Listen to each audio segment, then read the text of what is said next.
How to fix payment decline on Google Play. Hi everyone, welcome back to our channel, The Solution Guy. So in today's video, I'll simply show you how you can fix if your payment has been declined on Google Play. So make sure to watch the video till the end.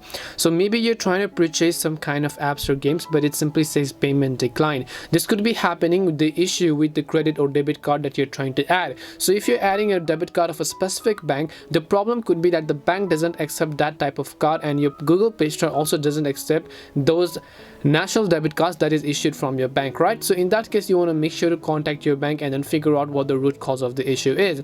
However, if you have an alternative payment method such as PayPal, or let's say some other gift cards you have, or some other credit or debit cards, you can try to add those and then remove the existing ones.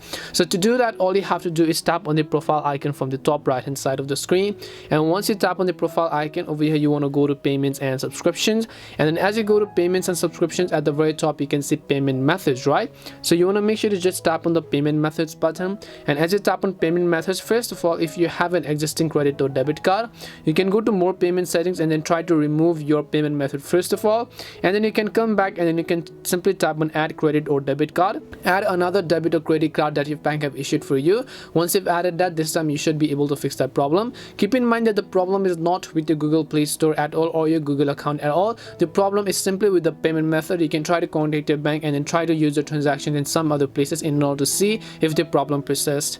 So hope this video helped answer your question as to how you can fix payment decline on Google Play Store. We hope the video was really helpful, and if it did help you, make sure to leave a like and subscribe to the channel. If you have got any more questions, then feel free to leave them down. Thank you very much for watching, and see you in the next video.